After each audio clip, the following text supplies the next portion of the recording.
This conference will now be recorded. Okay, good evening, everyone. Officially, good evening, and welcome to day 3 of 30 Days to Greater Self-Love. We have had 2 good evenings so far. The launch on Monday and yesterday evening as we continued. All right, good to have you here, and hopefully others will join us. And thanks again for taking this journey with me. Thanks for the commitment that you made to yourself to stick with this for the duration of the 30 days. We're going to get going, and so let's pause to give God thanks and ask His blessings. Let's pray. We give thanks to you again, Lord, for a wonderful day, for your grace upon our lives. And we continue to be wowed by your tremendously awesome love for us. The foundation of us loving ourselves as we ought to. And so as we come again to reflect this evening, open our eyes, open our understanding, and give us a sense of truthfulness, honesty with ourselves, so that we can do the hard work that is necessary to work on ourselves and get to where you want us to be. Bless each person and bless those who will be joining us later on and those who will benefit as a result of those who are here with us. We tell you thanks in the name of Jesus. Amen. All right. Great. So again, 30 Days to Greater Self-Love, presented by yours truly, Teddy A. Jones, NLP, Master Practitioner Life Coach. NLP stands for Neuro-Linguistic Programming, branch of the helping profession that was developed reflecting on the ways in which our brain interacts with the signals that it receives from the environment, how it processes those signals, and the mental maps and models that the brain creates, a kind of language that then translates into our actions. And so a big part of my area of training as an NLP master practitioner is in the area of beliefs, the importance that our beliefs play in who we are and what we do. Also our values, the things that matter most to us, very often, which we don't think about, but we actually have these things that are very dear to us, and those two are very important to consider in the change process. Our beliefs, our values, and our emotions. I mentioned last evening that many of us live primarily from the level of the subconscious or the unconscious. And one of the sure bits of evidence for this is the way in which we tend to be ruled, governed by our emotions, rather than governing and ruling our emotions. But we'll come to talk some more about that. All right. Some persons are experiencing difficulty getting on. That may be a network issue, and so I'm gonna ask that we just keep on trying, and hopefully they get on. The session is being recorded, and so they will be able to access the replay. But I hope that they do get on. Oh, the mute. You are mute. You are unmute. Oh, sorry. You need that in. Oh. Right. Remember to mute, keep your mics muted unless you are being acknowledged to ask a question or to make a comment. Mute all. Yeah. All right. Great. Thanks. And so there you have the contact information, website www.teddyajones.com, and email address coaching@teddyajones.com. On behalf of yourself, I'd like to welcome you to this series of masterclasses. On behalf of your best self that we are seeking to work towards, the material for the series of masterclasses over these 30 days, drawn from an ebook that I have compiled and which will be in circulation in short order. 30 days to greater self-love. Love yourself unconditionally and nurture your self-worth. So let me welcome you. Presented by yours truly, Teddy A. Jones, a recovered self-hater. That is the most important thing I want you to know for the purpose of this course about me, that I have been there, I have done that, and thanks to God, I have been rescued from self-hate. Self-hate that was developed as a result of a very unsteady relationship, a relationship primarily of absence, initially physically absent, and later on, when I eventually met my father, speaking of my father here now, when I eventually met him, not physical absence, but emotional and relational absence, which resulted in me having a tremendous dislike for myself, so that I was living far beneath my potential. Even though in my case, I was performing as an A student, I never believed that I was capable of achieving anything good. I never believed that I was good enough. And all of this is because I did not love myself enough. In fact, I hated myself. And it was the intervention of my spiritual father, my mentor, who exposed me to an understanding of the love of God for me.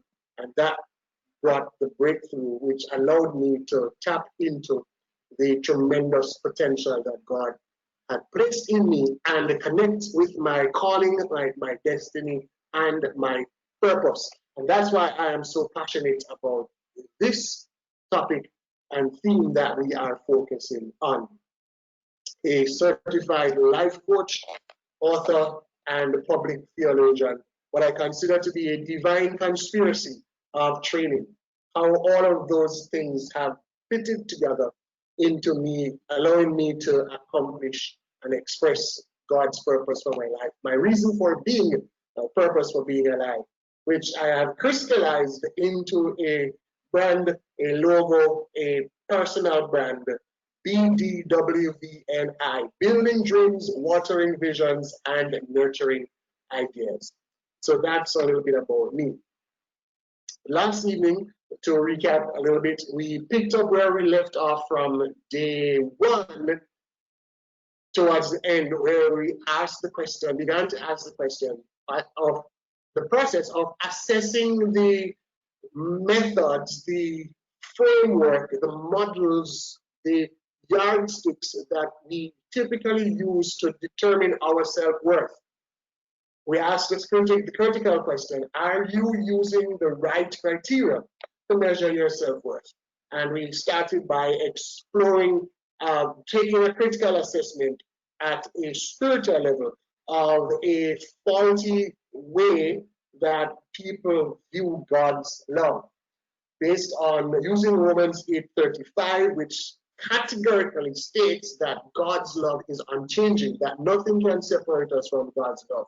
And some specifics are listed there, which people tend to use as an indication that God does not love them anymore or God loves them less. And so we made the point that even when you are facing troubles, even when you are going through hardship, even when you are being persecuted, even when you are persistently hungry and in lack and want, even when you are in mortal danger, even when you are facing death and your life is under threat, that is no indication that God loves you any less.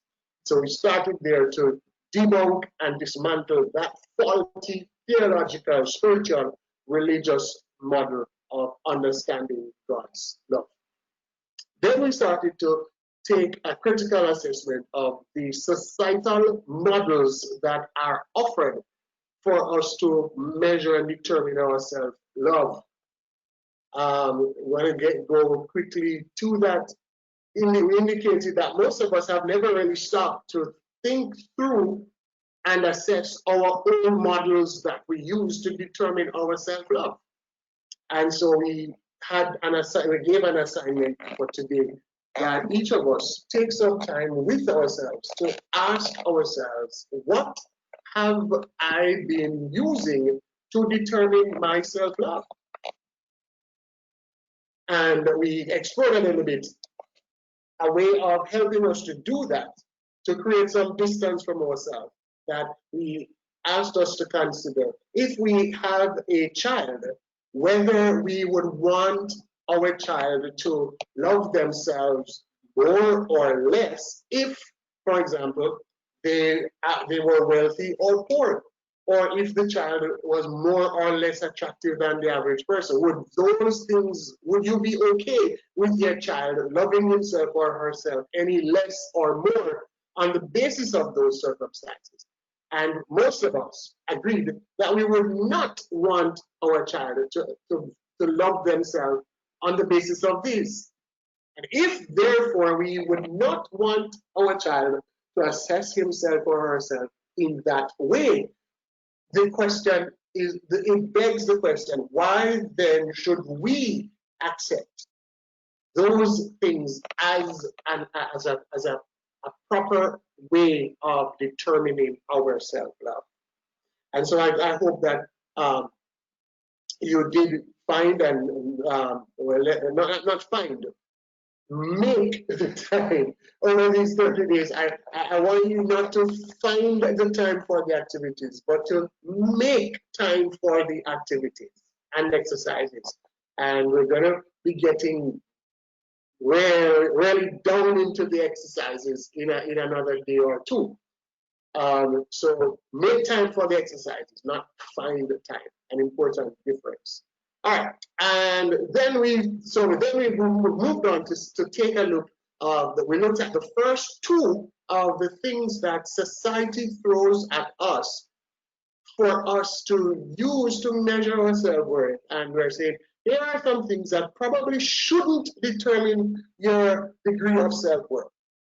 And going further, having established that the foundation, the genuine, the real model, the true model that we should use to measure our self-worth is a proper understanding of the dimensions of God's love.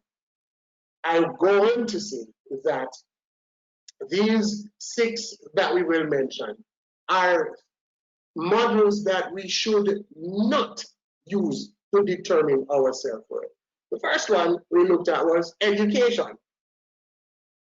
The fact that some persons go to college for a college degree, and in other cases beyond college, postgraduate and a terminal degree, should not be used as a means of comparison, since some persons do not go to college to study for a degree, but they go for a vocation. And we know how stratified our society is. The PEP results, for those who with us who are not from Jamaica, PEP is the assessment used to determine what high school students are placed in at the end of their primary school. So it's like the exit exam from primary school into high school. Those results came out recently, and every year when those results come out, parents end up in great consternation because, like it or not, there is still a very strong level of classism and elitism associated with certain high schools. So education is a very strong societal model that people use to determine the degree of love that they should give themselves. And I am saying that this is a faulty model. There are many pathways towards being educated, and we should not allow the different pathways to be ranked in the way that they are, so that people value themselves less on the basis of education. So we looked at education. Then we spent some time talking about body shape and attraction. And that's a huge one. The kinds of self-loathing that people go through and the active ways in which others in the society make others to feel or try to make others feel that they should love themselves less on the basis of body shape. And we grounded this in saying that we must come to an acceptance that there are some elements, aspects of our physiology that are absolutely outside of our control. Therefore, body shape is a very faulty model to determine how much we should love ourselves. All right. Remember, the chat feature is there. At any point, you can, if you have, you want to make a comment or so, you can type it in there, and I'll be monitoring those, and I'll be reading out some of those as we go along. So please make use of that. All right, body shape. Here we go. So those are the two that we covered last evening. Let's continue now. Let's go to number 3. Your career.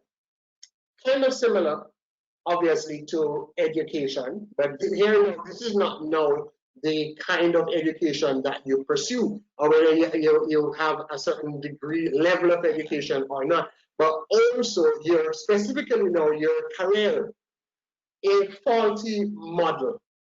Some careers are more challenging or more lucrative than others. But there is more to life than splitting atoms or making 6 figures. Again, careers are used in a very hierarchical kind of totem pole manner in our society. We find it easy, for example, to look down on persons who do certain jobs, who have a certain kind of career, without recognizing, for example, that if those persons were to stop doing what they do, then the balance in our society would be disturbed. Think, for example, of how easy it is for us to turn up our noses, literally and figuratively, at the garbage collectors. But if the garbage collectors go on strike for a week,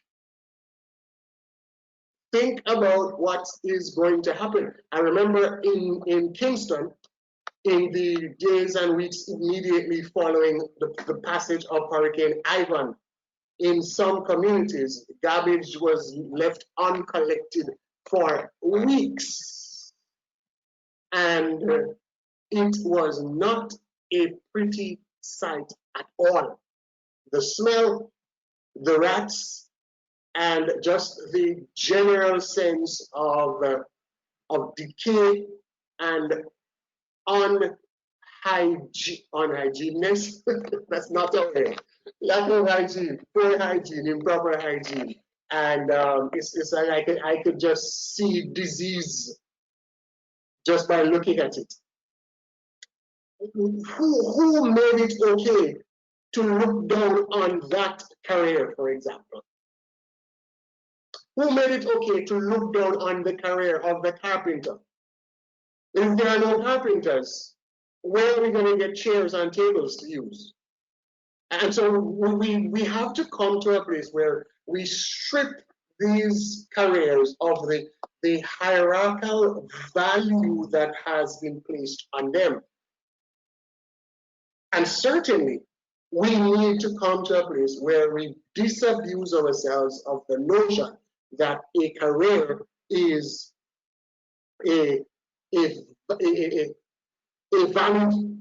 valid measure of self-worth and a valid means of determining how much we should love ourselves. Careers. That's number 3. Number 4, I know this one is going to be a bit controversial. Your financial situation. Happiness is a more worthy goal than wealth. And immediately I know that there are many who are fully convinced that happiness is impossible without wealth. And then, of course, I know that there are those who make a further distinction between happiness and joy, those particularly of the Christian orientation, right? So many persons are of the view that if you don't have wealth, you cannot be happy. So this is going to be, I know this is going to create some amount of mental challenges for many. But I am suggesting that a more worthy goal, the more worthy goal to be pursued is happiness and not wealth. Because I will categorically state that wealth does not in and of itself produce happiness. It does not necessarily follow. There have been many examples over the years of tremendously wealthy persons who have committed suicide, who were chronically depressed, and not the clinical depression type, not the medical depression type. Right? I'm making the distinction because there are some persons who are depressed as a result of chemical imbalances in the brain. I'm not talking about that. That is typically genetic or other factors, again, outside of their control. I'm talking about persons who allow themselves to sink into depression as a result of their beliefs, as a result of their values, and those persons were inordinately wealthy. It is also true that in the pursuit of happiness via wealth, many persons end up being depressed because of the elusive nature of the wealth that they are pursuing. And also the fact that wealth has a way of creating a perpetual vacuum. What do I mean? That it has a way of causing you to think that the more of it you have is the more of it that you want to have. And that's part of the spiral, the downward spiral. So studies show, to back this up, studies show that happiness doesn't increase beyond the $4 million mark. Now here I grappled a little bit with how to contextualize this for the Jamaican context, since the majority of I knew that the majority of my audience would be Jamaican. So I asked myself, what would be a kind of quote unquote magic number, so to speak, that many persons would strive for as a kind of pretty much ideal, more or less, annual salary. So I settled on 4 million. I toyed with 3.5, and then I said, all right, let me inflate it a bit to 4. Well, but whatever that figure is, in the United States, the figure that is typically used is 75,000 US per annum. Of course, I could not use that because we would not be able to relate to that. It would not compute contextually. So the point here is that studies have shown that happiness does not increase beyond that. When people earn beyond whatever that mark of financial annual earning that is generally accepted as the sort of an ideal, that when people achieve that number and beyond, their happiness does not increase. So having more money than that figure, whatever that figure is, really doesn't matter much. Now, there are those who will argue that they're a businessman, nobody wants to say, they know that if they have more money, they will be happier. But that's a moot point. That can be debated, and that remains to be proven. The point here is that given what we know about the fact that it has not been established for a fact that earning more money or earning a certain kind of salary produces happiness, that our pursuit should be the pursuit of happiness rather than the pursuit of wealth, and that we therefore should not use our financial situation to determine how much we should love ourselves. Now, again, I want you to hear me very carefully. I am not suggesting that we must be lackadaisical and not be driven to improve ourselves and improve our financial situation. Those of you who know me very well know that I am a strong advocate of establishing multiple income streams and using our God-given abilities, our creativeness, and innovating as a way of creating multiple income streams. Earlier today in the WhatsApp group, Lisa was sharing just out of the abundance of joy in her heart as for the blessings of God, and how when she came to locate her sense of love for herself in God and God's love, as opposed to all the other things that she was using before, how through some challenging situations that she faced, she developed a business idea, and how that business is now doing very well and producing supplemental income. And welcome, Lisa. I know you joined us. I'm going to, as we indicated earlier on, at the end, ask you to just share a little bit about the things that you were using previously to determine your self-love and the breakthrough that you got when you started to locate your sense of self-love in the love of God. So we're going to take that towards the end. So your financial situation, and there's just so much that we can talk more on this particular one, right? But because I know it is our reality that we are in a very poorly performing economy, and there are many persons who are facing very serious financial difficulties. But remember where we started yesterday, where we said that when we are, where did that come from? When we are in lack, it is no indication that God loves us any less.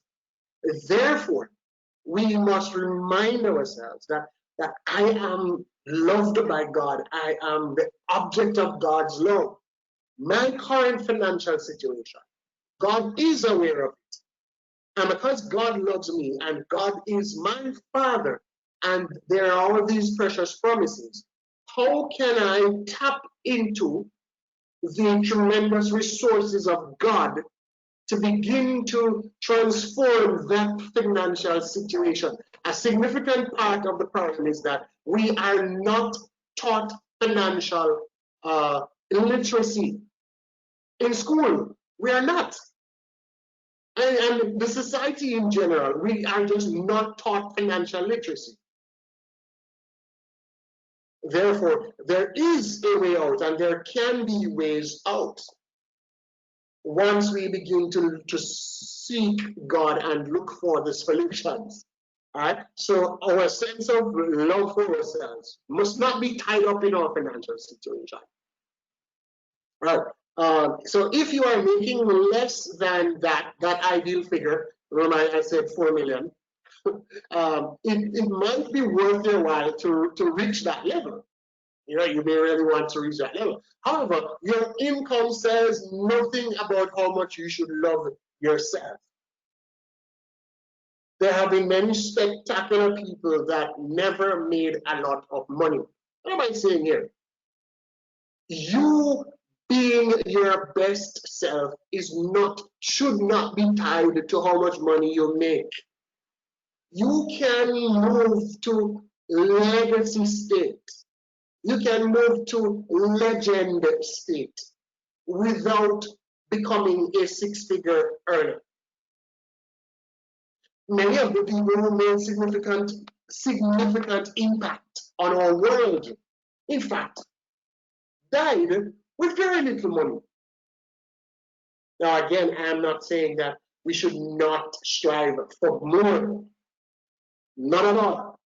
I'm saying that our sense of self, our sense of worth, our sense of how much we love ourselves must not be tied to that. If we get the order correct, then mammon loses its grip on us. And unless we extricate ourselves from the clutches of mammon, money, which is a god, a very powerful god, we may very well find ourselves trapped in the cycle of self-dislike. So that's what I'm saying here. All right. So that was number 5. Number 4, your financial situation. Let's go to number 5. Well, we have 6, so we're near there, and then we're gonna have Lisa share and then take some questions and further interaction. All right. Just in the chat, just give me an indication if you're here and you're tracking with me, and if this is making sense, if it's connecting. Just let me know real quickly how all of this is computing. I know it's a lot of heavy stuff, and I'm trying to move a little bit quickly, deliberately. So just let me know if you're tracking. All right, thanks, Kerish, making sense. Everybody just drop your messages there so that I know that we are on the same page and that it's connected. All right. So number 5, so we had, let's see if we can recap. Number 1, we had education. Number 2, we had your body shape and attractiveness. Number 3 was your career. And number 4, which we just looked at, your financial situation. Number 5, your possessions. And I hope you can see the natural connection between the ones that we have listed so far. Materialism, like money, materialism is a god that is never satisfied.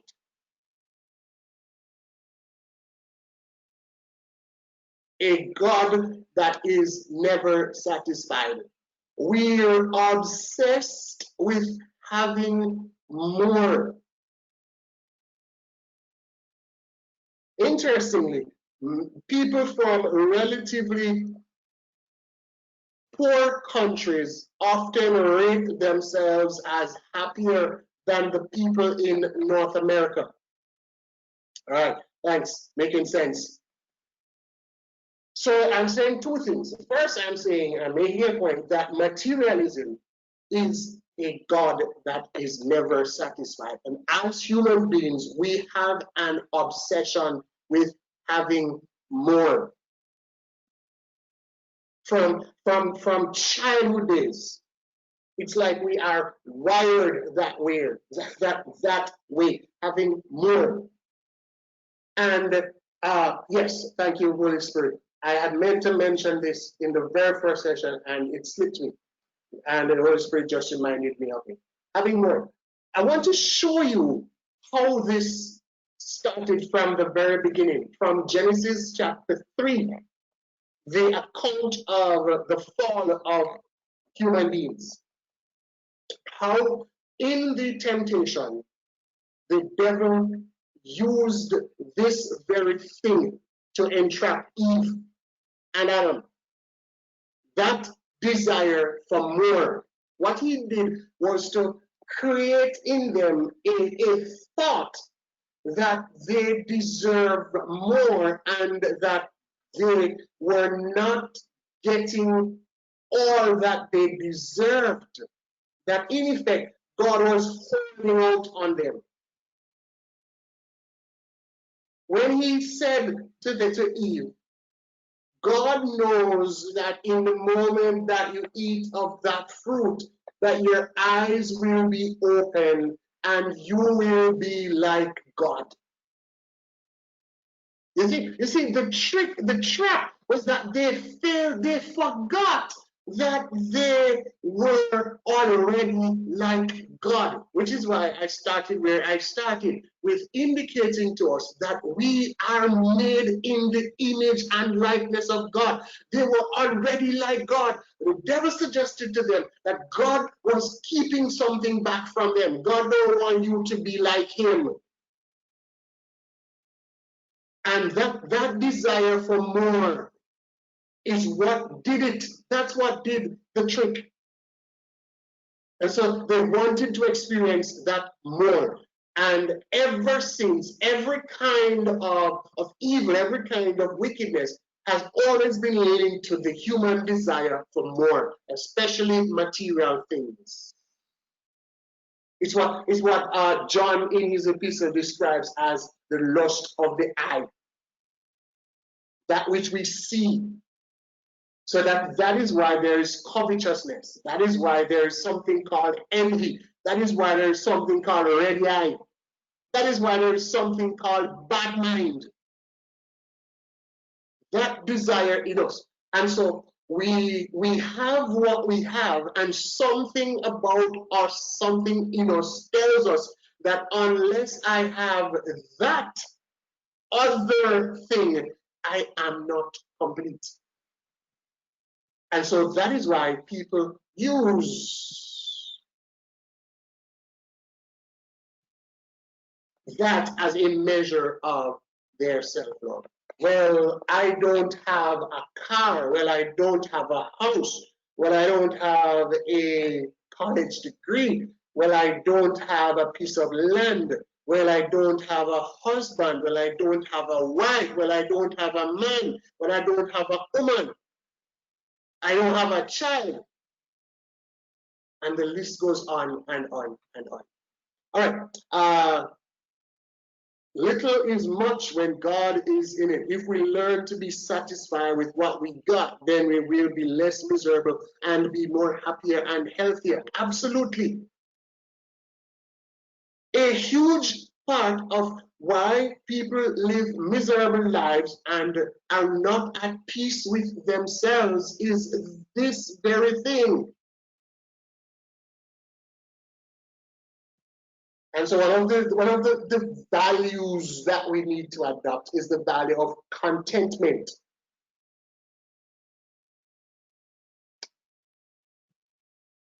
So here's another.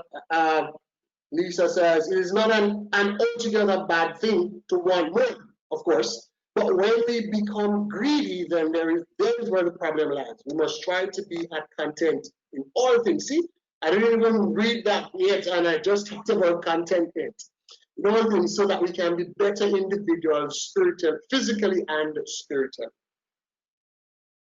As long as we do not master and take control of that desire in us and get it into alignment, it is going to rule us and drive us to a sense of always not being good enough. All right, so possessions. Let's go on to number 6. Everyone has successes and failures. It is what it is. You can always try again. The most successful people have often had the most spectacular failures. If anything, you might have a good reason to be happy with yourself for failing a lot. Now, that may sound paradoxical, sound kind of strange. Be happy with yourself for failing a lot. What is about perspective? The perspective here is a concept that John Maxwell, one of my leadership mentors, says. She says leadership is about failing forward. So you fail, but you don't fail and stop, or you don't fail and go backwards. You fail forward. It is the ability to keep on trying and getting up again, moving forward. Thomas Edison, the guy who invented the light bulb, while he was working on that light bulb, it took Edison over 1,000 failed efforts to finally get that tube to come alive with light. Over 1,000 efforts. And you know, while he was working on it, he had an assistant. And at one point, when he was pretty sure that it was going to work this time, he called the young lad and asked him to take the apparatus from one side of the room and take it over to the other side and put it down on a table. Well, guess what happened? While he was moving the apparatus, the boy tripped and fell, and the thing flew from his hand, and of course, it shattered. Can you imagine? You've been working so hard, you've failed so many times, and now that you think you've gotten it, the thing breaks. And it took him quite some time to just remember the configuration and how he had put it all together to try again. But guess what? He did not stop trying. Where I stay in the Virgin Islands in St. Croix, I have a clear view of the airport. And from childhood days, one of my fascinations was airplanes, and still remains airplanes. I just love to see airplanes landing and taking off. So I really enjoyed that location. And recently, I was on a hill even higher than where the house is, and I had a really bird's eye view, perfect clear shot of the runway, of that exact spot that the planes touched down. And the American Airlines plane was coming in to land, and I was just watching it approaching, and then the touchdown and everything. And my mind went back to the days of the Wright brothers, or Orville and Wilbur, and his brother Wilbur Wright, who invented the airplane. The first ones to be successful at getting an apparatus that would be called an airplane to actually fly. You know that the people in their village laughed them to scorn, like mocked them, because they failed multiple times, and they mocked them. Mad, as it were. You two brothers, you are hop staring mad. Man was not meant to fly. If God wanted man to fly, he would give us wings, and statements like that. And they laughed at them. They mocked them with their strange-looking apparatus. But they kept on going. And until eventually, on that day, whatever the year was, I don't remember now, they got the thing, they got airborne.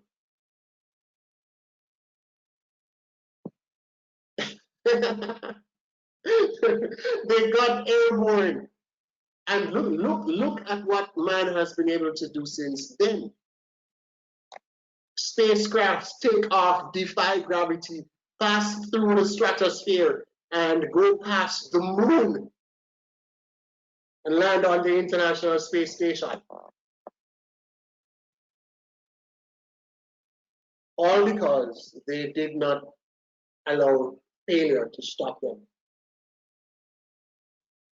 You may have failed and failed massively many times in your life. I have failed colossally. I've had some colossal failures. But I determined that I am never going to allow my failures to determine how much I love myself. Especially when I remember that God's love for me is everlasting. That's why we started where I started. Because if you don't get the foundation right, if you don't understand God's love as the foundation for your very existence, what are you going to base recovery from failure on? It is only when you understand that God's love, that you are able to forgive yourself when you just tank it, when you fail so miserably. That is why so many people are not able to recover from failures, because they don't have a grasp and a grip on the power of God's love and what that means. For it is when we understand God's love that we are able to have the right perspective on failure. So when you are failing forward, the very fact that you are failing is a reason to be happy, because it means that you are moving forward and you are getting closer. Every failed attempt, for the person who refuses to give up and understands that failure is part of the reality of human existence and should not be used as an indication of how much I love myself. Such persons understand that every failure brings them one step closer to that victory. And that's what makes the difference. So, education, body shape, career, financial situation, possessions, successes and failures are not valid, are not genuine models of assessing the kind of love that you should have for yourself. They will collapse, they will crumble below you like a paper bag when the air is sucked out of it. The foundation that I am proposing in this campaign is the love of God. That's the mitigating factor. And that's what I am proposing, that we take with us as we go through the days, the rainy days, and the activities, and so on. All right, so, how did I get 6? It's actually 7. Guess what? It's not 6, it's actually 7. My apologies. The people you know, so there's a final one. The people you know, another faulty yardstick of determining your self-love. The people you know, are you more worthy of self-love because of whom you know? Are you any less worthy of self-love because of whom you don't know? Questions to grapple with, questions to ask yourself. Again, many people base their sense of worth, how much they should love themselves on the basis of the people that they know. And on the flip side, devalue themselves on the basis of who they don't know. Now I know that there are those who will say, that in life it's about who you know and who knows you. And yeah, there's some truth to that in the job market and such. But really, what weight should we really be assigning that kind of weight to something as important as our self-love, to the people that we know or the people that we don't know? But again, that's one of the models that society throws at us. You say, so people go through all kinds of energy and effort trying to get into certain circles. People butter up and people kiss up so that they can be known by certain people. And some people sit around moping because they are not known by certain people. It happens. It's happening. The people you know. All right? So that's number 7. What we need to realize as we look at these 7 things is that things outside of you cannot be a valid determiner of your self-worth. It's called self for a reason. Self-worth, self-love. All of those things, these 7 things that we mentioned, are externals. That alone disqualifies them. That alone should tell us that we should not be using them as a valid determiner of our self-worth. This list might seem like a daunting list, since these are the very things that are prized by many in our culture. That's the reality.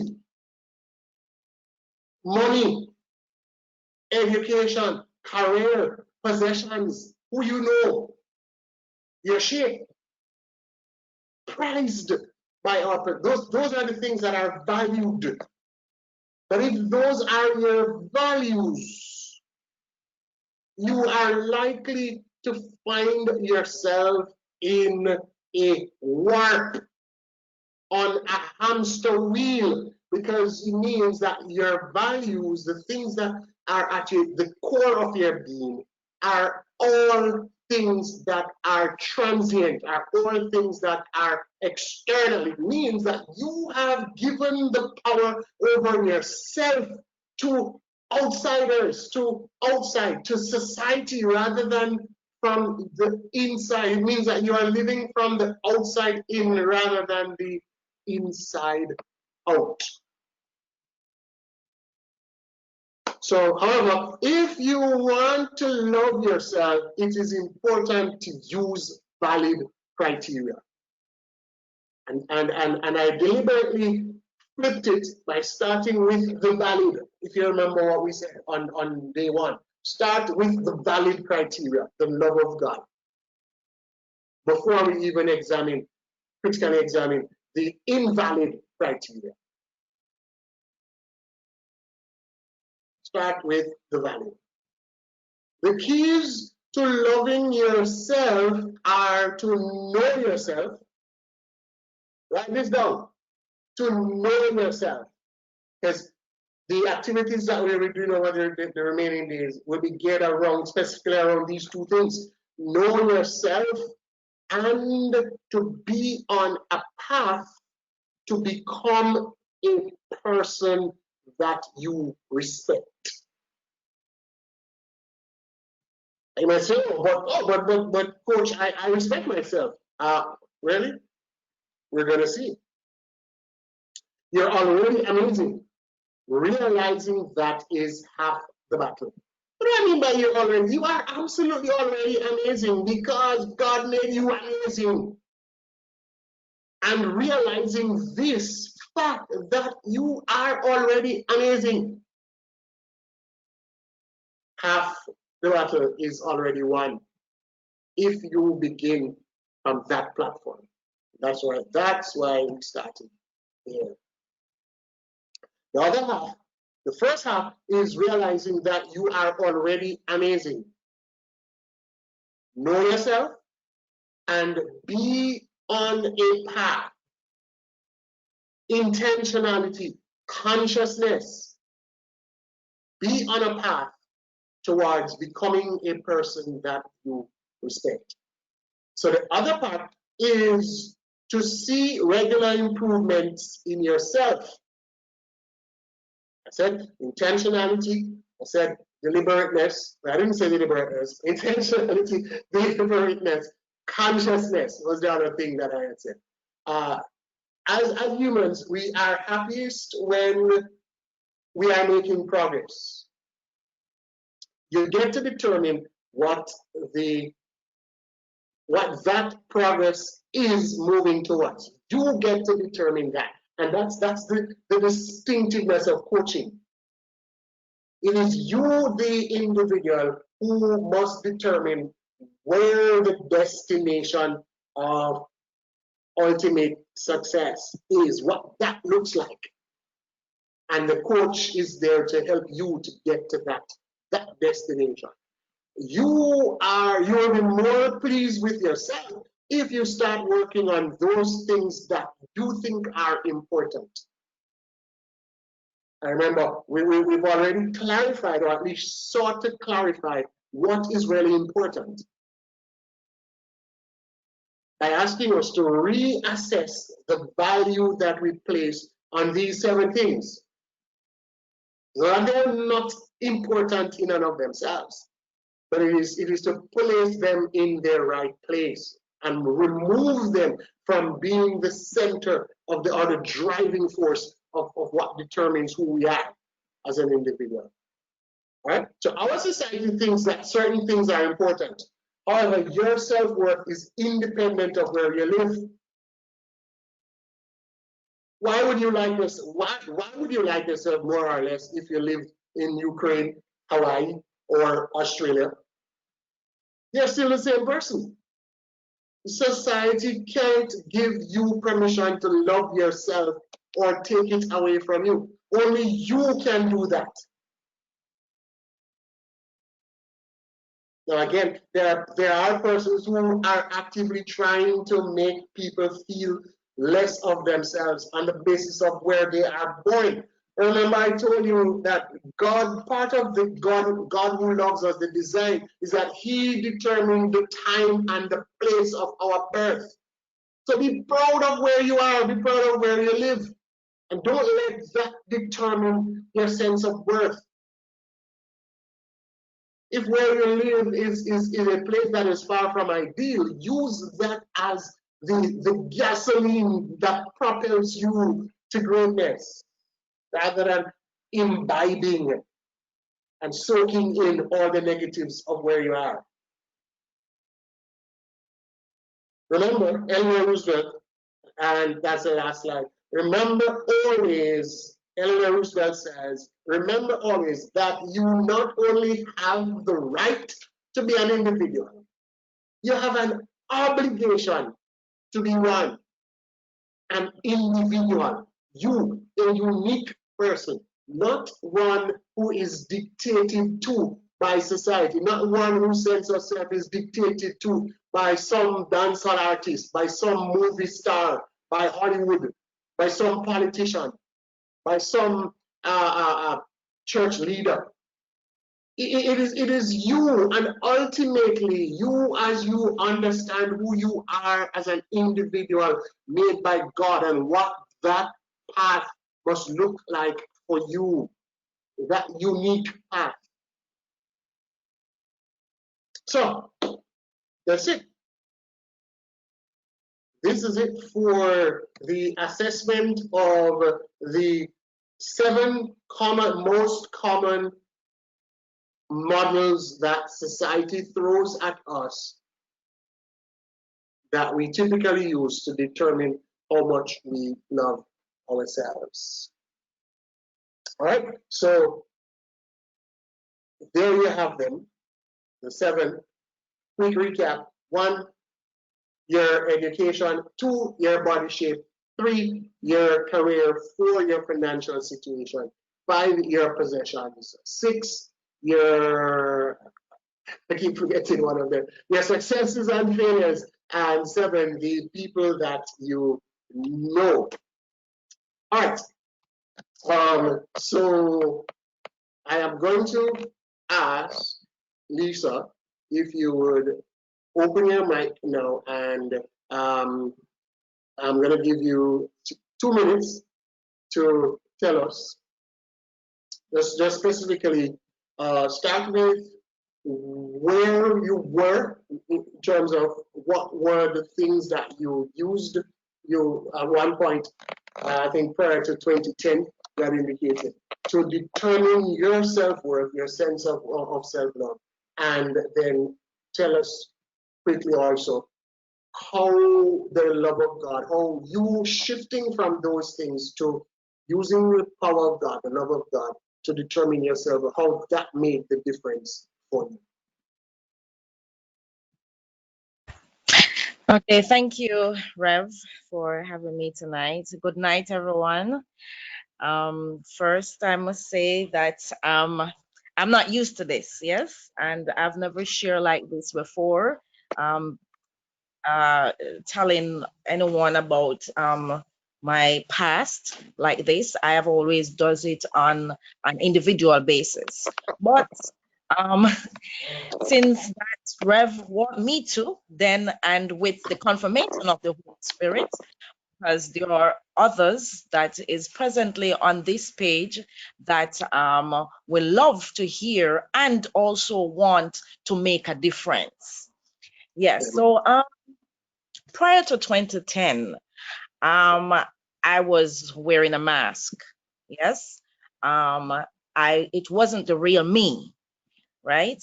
I have always want to be like someone else, and even starting, you would say, imitating someone else. Wow. Now, at a particular time, you realize that after you're trying to do all of that, and it's like something hit you, as somebody would say, you wake up and smell the coffee, you realize, wow, what am I really doing? How do I benefit? Where does this take me? How can it help me? What's in it for my children? Um, what does that make sense? You know, you started asking these questions, and that's what some of the questions I started asking. And so I became very nervous. I like literally nervous.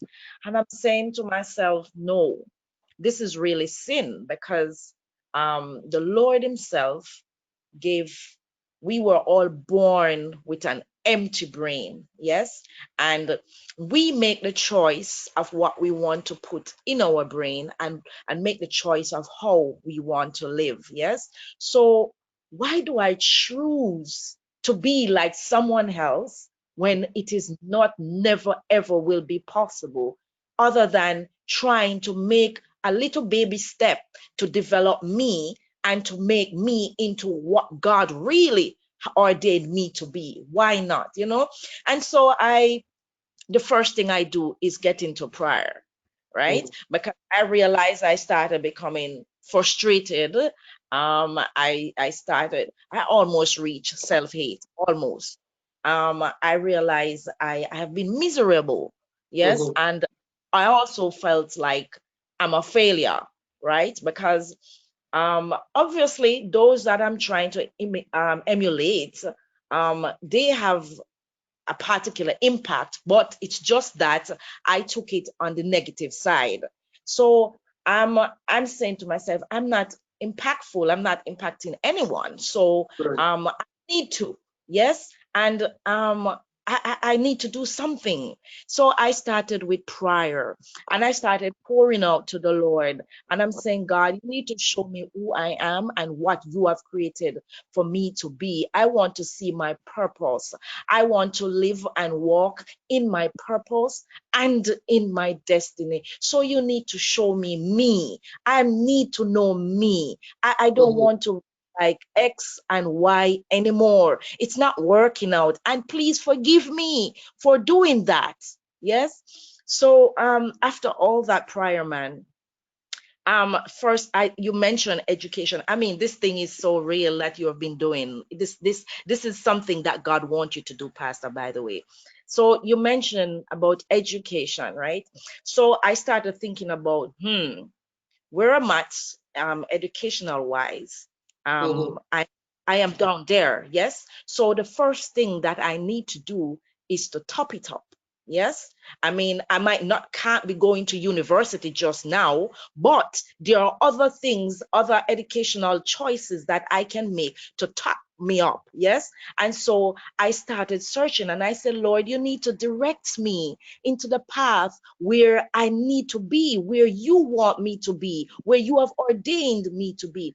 And so I have been searching, and I remember seeing an ad on the TV about nursing, and and I heard the Spirit said, there you go, that's for you, check it out. And I'm saying, Lord, nursing? I don't like nursing. I don't want to be a nurse. I don't like blood. I'm there arguing with the Spirit of the Lord.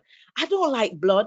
And so I remember when I was in high school, I have an aunt who was living in the US. She now passed away. She was a registered nurse, and she said to me while I was going to high school, I want you to become a nurse when you grow up. So you better get yourself in line with all the possibilities to become a nurse. And my response to her was, no, never, because I don't like that field.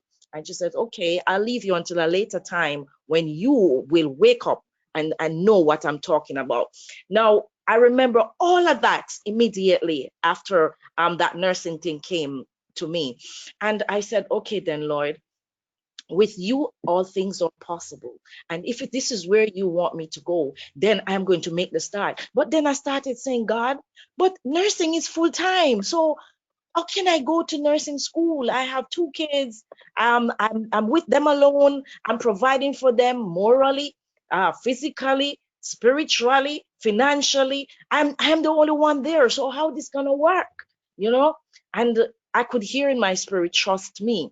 So I said, okay, God, you are the God of the impossibility. So let's see where we can go from there. Now I keep seeing the ad coming, and then I realize that the ad is not saying it says part-time. So I said part-time. So I became curious and I called the number. And then after talking with the director actually that I got, and she was telling me how to be a part of the program and so on and so on. I was then again started feeling down because I did not have math that time. And I'm saying, God, but I don't have math. So how am I going to? And I don't have human and social biology. And those subjects are critical. They're a must. So how am I going to do it? I heard, trust me. And so I went in one day to speak with the director of whom I talked with on the phone. And I was, laying out everything on the table to her. And she said, you don't have a problem. All you have to do while you're sitting the program, you do those extra classes, do Yeah. your human and social biology in CXC and your math in CXC. And I said to her, math in CXC, I did that 3 times and I just can't get it. She said, okay, what I'm going to let you try is try the City and Guild math first. And then if you pass it, then that's a good one. But if you don't pass it, you try again and then you can move on from there. So I tried it at first attempt and I passed it. I tried the human social biology and I passed it. And by the way, she said to me, if you don't pass this subject, you won't be able to get your certification. So you have to get these subjects in order for you to get your certification. So it's a must pass for you. You can do it. You can do it. You can do it. So I Right. said, and I went back to God again and I talked with the Lord and I said, Lord, she said, I can do it. So if she believes in me, help me to believe in myself and that Right. I trust you more. And yes, and I continue praying. I continue to encourage myself. I continue telling myself I can do all things. In all my notebooks, I wrote on the top of it, I can do all things through Christ who strengthened me. And so I started the program and I go to the extra classes. I passed the math in City and Guild. I passed the human and social biology that I needed in CXC with a grade 2, and things was working out real good. You spoke Awesome. about Awesome. that success, it can drive you. I think you say something like that in Yeah, one of your yeah, statements. yeah. Yes, after I got that achievement, I said, but okay, Lord, I thank you for taking me through all of this, but I am not a fully nurse, and my desire is to go to the top. So how am I going to do this? I heard again, trust me. So I went and I spoke with the director, and I said, I don't want to stop here. I want to continue because I now find my passion in what I was supposed to be long time ago. And so Yeah. I have been explaining and expressing all of this to the director of the school. And she says, okay, I like this. I see your vision, and I am going to help you along. And she said, okay, you mentioned something about being a single parent and all of that. With that, it's going to be extremely hard for you. So I'm going to refer you to some other program outside of Jamaica where you can develop yourself and be what you want to be. Now, yes, she did that. And there was a crossroad for me again. And I said, God, there's a crossroad. So where do I go from here? Lord, I need you. I need something. Lord, I can't do it alone. You have to help me, Now, with all of that, I've been motivated, going to church. As a matter of fact, people start seeing changes in me. I started Mhm. becoming myself. I Right. started looking at myself and not trying to look like Right. anybody else. Because Right. I Right. remember initially, yes, I try to emulate others. I try to be like them in the wrong way. So people never used to see me at all. So it means Mhm. that I was not being impacting anyone at all. So, but after again this little achievement, Yeah. person started seeing me, especially when I started working in the doctor's offices, and then persons who know me from then and see me come and see me there and me looking after them, they were like, wow, I didn't know you are this, and they started even motivating me more, you know what I mean? So I said, God, this is what I want now. I now find my passion. I know where I was supposed to be. Forgive me for rejecting Yes. all of Yes. that time. Yes. I've Yes. wasted so many time. Forgive me and help me to continue to follow my dreams. Yes. So with all of that, I still haven't reached to where I want to, but I am driving, I am moving into Right. that direction. Yes. Right. So, Right. but during my Right. time now, I've been All right. able to impact others. I've been able to impact others and help them to make a change and help them to move from one stage of their lives to another and even grow faster than I am right now. But I give God thanks that that I looked into myself and see where I am going wrong. And now my life and my decision has now been impacting others for them to make themselves a better person. Awesome. Awesome. Thanks so much, Lisa. Sounds like I need to have you as a guest to have a full interview with you on my podcast. But we'll talk some more about that. But Okay. thank you so much. Really, really appreciate you sharing. And I thought it would have been useful for the gathering, the online meeting, and not just the WhatsApp group, just so to hear a little more, because I really sense that passion and the appreciation that you have for God and His love Yeah. for Yeah. making that breakthrough for you from the moment you relocated your sense of self and worth and love from all these external things to the love of God. Thanks, Lisa. Thank you so much. Thank you You're so much. welcome, Pastor. All right. Awesome. Mhm. Okay. Great. So I hope that this has been useful. I know it has been useful. I really believe that this has been useful and somebody has been blessed and touched by this. And if you would like to talk with Lisa some more, you can just link with me and I'll make the connection. I'm sure she will be more than happy to talk further with you. I need your help here. I have lost my timing device. So what time is, can someone just indicate what time is it for me, please? 9:30. Oh, wow. We are right on the nose of our typical end time. All right. So, but let me just notwithstanding that, if you had a real burning question that you don't want it to wait, you don't want to go away with it, you can just let me know and I will take it now. If not, we will wrap up the meeting. Let me just indicate. So if you do, just indicate in the chat and I will ensure that that is done. So tomorrow, Lord's willing, we won't have the night online meeting like this. What I will be doing is I will be recording for you a short video with the instruction of what the activity for tomorrow is. So there will be a short introductory video to that. We're going to get into the I mentioned awareness, the principle of awareness, and the activity, the awareness-based activity. That will be what tomorrow will be about. So you can look out for that video. It will come via email for those of you who have registered, and in the WhatsApp group as well. So look out for that, and that's what tomorrow is going to look like. And then I will indicate what the next day will be. So look out for that. And again, like I said, remember your commitment. Get your journal, keep your journal, make your journal entries, and stick with the process. Participate, do the activity, really do it sincerely, because your best self that God wants for you